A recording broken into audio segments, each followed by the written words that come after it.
Quatrième arme, le bouclier de la foi.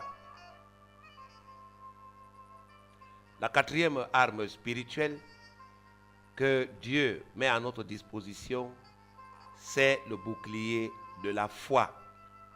Éphésiens chapitre 6, le verset 16, dit en substance ce qui suit. Prenez par-dessus tout cela, c'est-à-dire par-dessus la ceinture de la vérité, par-dessus la cuirasse de la justice, par-dessus les chaussures du zèle de l'évangile de paix. Prenez par-dessus tout cela le bouclier de la foi avec lequel vous pourrez éteindre tous les traits enflammés du malin. Un bouclier est un instrument de protection contre les chocs et les coups. Lorsque le bouclier est solide, il ne craint aucun choc ni aucun coup. Lorsque nous observons les brigades anti-émeutes, nous remarquons que ces brigades sont souvent munies de boucliers, des espèces de plaques, de grosses plaques, n'est-ce pas, qui sont fabriquées soit en plexiglas, soit en une autre matière très résistante. Et ces boucliers leur permettent, chaque fois que ces brigades vont intervenir pour ramener l'ordre quelque part, ces boucliers leur permettent d'éviter effectivement d'être frappés par les pierres qui leur sont jetées et par tous les autres projectiles. Dans l'époque biblique, les soldats aussi avaient des boucliers. Et ces boucliers étaient aussi fabriqués en une matière résistante, une matière effectivement que les flèches et les lances ne pouvaient pas transpercer. Le rôle de ce bouclier était de les protéger. Donc, parfois dans les combats de corps à corps, on utilisait le bouclier pour parer les coups de l'ennemi. Le bouclier est donc un instrument de protection contre les chocs et contre les coups. La foi solide en Christ Jésus, que nous chrétiens bâtissons dans nos cœurs, constitue un solide bouclier mental qui nous protège efficacement des coups que l'adversaire nous porte. Dieu nous a donné la foi afin qu'elle soit pour nous une puissante protection mentale grâce à laquelle nous pouvons résister à tous les assauts de Satan et de ses démons.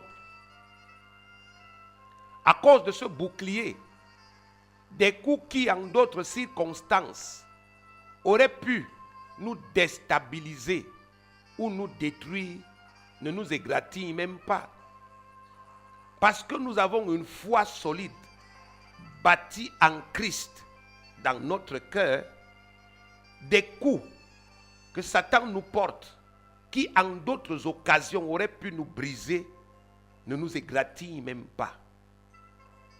C'est ainsi qu'aujourd'hui, il y a des chrétiens qui ont été victimes des fausses accusations. Il y a des chrétiens qui ont perdu leur travail. Il y a des chrétiens qui ont été victimes des coups de vol.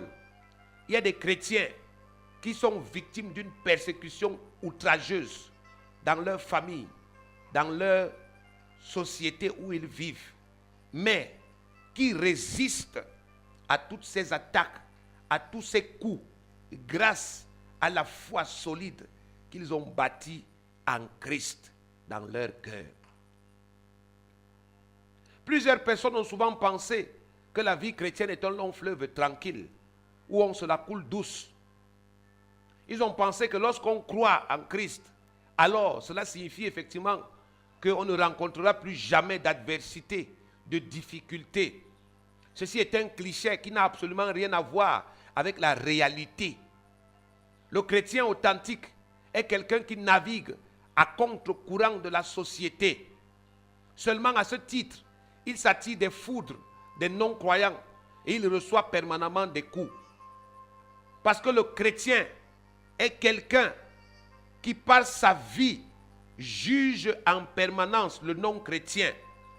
Parce que le chrétien est quelqu'un qui par sa façon de vivre juge en permanence ceux qui sont dans son environnement, dans son entourage et qui ne vivent pas de cette façon.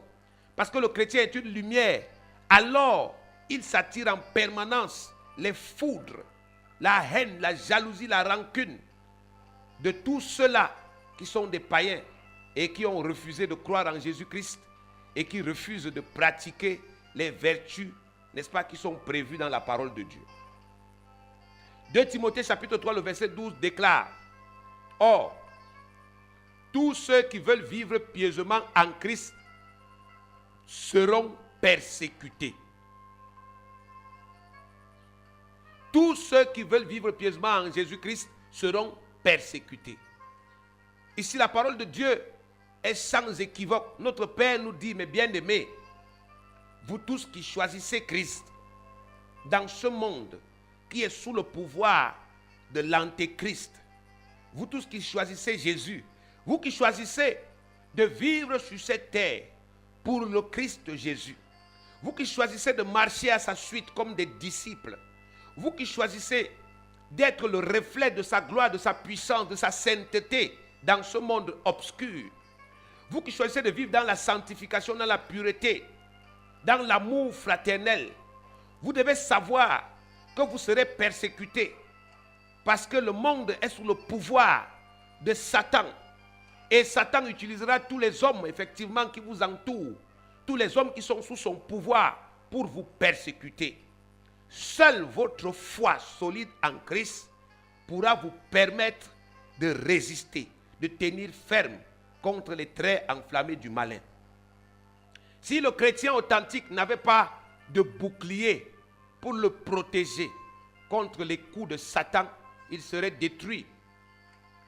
Dans chacune de nos vies, il y a des pluies battantes qui tombent, il y a des vents qui soufflent, il y a des torrents qui déferlent, causant des ravages graves à ceux qui ne sont pas solidement enracinés en Christ, mais ne causant aucun désagrément majeur à ceux qui sont fondés et enracinés dans le Christ Jésus. Chaque jour, nous le voyons, il y a effectivement des naufrages dans des vies chrétiennes. Il y a des enfants de Dieu qui sont tombés, ils ne se sont jamais relevés. Il y a des enfants de Dieu qui ont été frappés et qui n'ont jamais été relevés. Chaque jour, Satan se manifeste d'une façon ou d'une autre. Il prend la forme des vents, des pluies, des torrents et il déferle dans la vie des chrétiens pour les frapper afin de les déstabiliser. Seule la foi solide bâtie en Christ permet aux chrétiens de tenir ferme, d'éteindre tous les traits enflammés de l'ennemi. Matthieu chapitre 7, le verset 24 au verset 27, il est écrit: c'est pourquoi quiconque entend ces choses, c'est pourquoi quiconque entend ces paroles que je dis et les met en pratique sera semblable à un homme prudent qui a bâti sa maison sur le roc. La pluie est tombée, les torrents sont venus, les vents ont soufflé et sont jetés contre cette maison. Elle n'est point tombée parce qu'elle était fondée sur le roc. Mais quiconque entend ces paroles que je dis et ne les met pas en pratique sera semblable à un homme insensé qui a bâti sa maison sur le sable. La pluie est tombée, les torrents sont venus, les vents ont soufflé et ont bâti cette maison. Et elle est tombée et sa ruine a été grande. Bien-aimés, Dieu, à travers cette parole, voudrait nous faire comprendre une grande vérité. Les pluies, les vents et les torrents se lèvent dans la vie de chaque chrétien. Il n'existe sur cette terre aucun chrétien qui puisse dire: moi, je ne vais jamais rencontrer les pluies, je ne vais jamais rencontrer les vents, je ne vais jamais rencontrer les torrents. Non. Jésus-Christ est en train de parler ici. Et si nous comprenons bien ce que le Christ est en train de dire, nous comprenons qu'il est en train de nous expliquer que Satan souffle dans la vie de tout un chacun. Satan tente chaque enfant de Dieu. Il n'y a personne sur cette terre qui puisse éviter d'être tenté par Satan. Satan s'attaque à chaque enfant de Dieu. C'est une vérité. C'est une réalité. C'est pourquoi le Seigneur a dit, soyez conscients de cette réalité. Il ne voudrait pas que cette conscience bâtisse en nous la peur des attaques. Il n'est pas question pour nous de craindre d'être attaqués par Satan. Non. Il n'est pas question pour nous de craindre de mourir. Il n'est pas question pour nous de craindre la pauvreté, de craindre la persécution, de craindre de perdre nos enfants, de craindre de perdre notre vie, de craindre de perdre nos biens. Non. Il n'est pas question pour nous de craindre l'insécurité. Il est question pour nous d'être conscients que Satan travaille jour après jour pour apporter l'insécurité, pour apporter la mort, pour apporter la destruction dans nos vies. À partir du moment où nous sommes conscients de cette grande vérité, nous sommes lucides. Et alors le Seigneur nous demande de faire autre chose, il nous dit de veiller. Alors, parce que nous sommes conscients effectivement qu'il existe un adversaire, un ennemi, alors nous prenons nos dispositions. Et Dieu nous dit, vous devez bâtir une foi solide en Christ dans vos cœurs. Seule la foi peut vous permettre de triompher de Satan. Si vous n'avez pas la foi dans votre cœur, si vous n'avez pas bâti une conviction solide, inébranlable en Christ dans votre cœur, alors vous devez être sûr et certain que lorsque les pluies, les vents se lèveront dans votre vie, vous allez succomber. La seule façon d'éteindre tous les traits enflammés que la puissance maléfique de Satan dirige contre nous, c'est de bâtir dans nos cœurs une foi solide en la victoire prépondérante que le Christ Jésus nous a obtenue par son sacrifice d'expiation. La seule façon, bien-aimés, d'éteindre tous les traits enflammés que la puissance maléfique de Satan dirige contre nous, c'est de bâtir dans nos cœurs une foi solide, une ferme assurance en la victoire prépondérante que le Christ Jésus, notre Seigneur, nous a obtenue par son sacrifice d'expiation. Lorsque nous avons bâti en nous, dans nos cœurs, cette foi en Christ, alors cette foi ne va pas empêcher les vents de se lever. Non, les vents se lèveront, mais nous serons équipés pour, n'est-ce pas, effectivement, résister à ces vents. Les torrents vont déferler, mais nous serons équipés pour résister à ce déferlement. C'est pour cela que Dieu nous demande de prendre le bouclier de la foi avec lequel nous pourrons éteindre tous les traits enflammés du malin. Tout ce que Satan produit comme flèche dans le but de nous briser mentalement, de nous déstabiliser, tout ce que Satan produit comme effet dans le monde spirituel afin de nous détruire, tout cela est éteint par notre foi.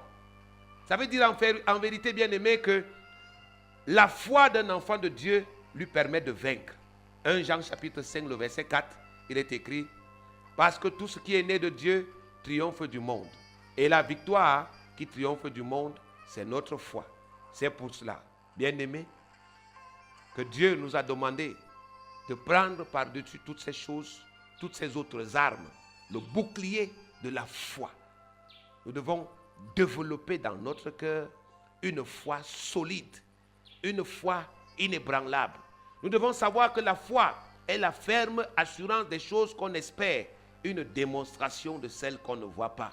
La foi n'a rien à voir avec les sens. La foi, ce n'est pas ce qu'on voit, mais c'est ce que dit la parole. La foi, c'est ce qu'on espère, ce n'est pas ce qu'on vit. Pour avoir la foi, il est nécessaire que nous puissions fermer les yeux des sens, marcher par ce que la Bible déclare, marcher par les promesses, marcher par l'esprit qui est en nous et non pas marcher par ce que nous vivons de négatif. Considérer ce que Dieu dit et non pas ce que nous vivons. Les réalités de nos vies peuvent être négatives, mais nous devons continuer de confesser notre assurance sans fléchir, car celui qui a fait la promesse est fidèle. Quel que soit ce que nous voyons avec les yeux des sens, nous devons savoir que toutes les réalités sont susceptibles, n'est-ce pas, de changer si nous avons la foi. Dieu dit qu'il change les temps et les circonstances. C'est à nous de le croire. Le rôle de Satan est de produire des négativités qui vont nous affecter afin que nous puissions accepter ces négativités. Et si nous les acceptons dans notre cœur, alors cette négativité que nous percevons par nos sens développe en nous une croyance négative. Et cette croyance négative influence nos pensées, nos paroles et nos actes au point où cette négativité que nous craignons nous arrive dans notre vie. C'est pour cela que Dieu nous dit que mon juste vit, non pas par les sens, non pas par la vue, mais par la foi. Cela veut dire effectivement que nous devons fermer les sens, fermer les yeux des sens. Nous devons nous fermer à toutes les réalités négatives qui sont produites dans le monde des ténèbres pour essayer de nous affecter psychologiquement, pour nous décourager, pour nous briser. Au beau milieu de l'affliction, nous devons être forts. Nous devons continuer de confesser notre assurance en Christ. C'est alors que nous allons voir comment est-ce que les traits enflammés du malin vont s'éteindre. Prenez par-dessus tout cela le bouclier de la foi avec lequel vous pourrez éteindre tous les traits enflammés du malin.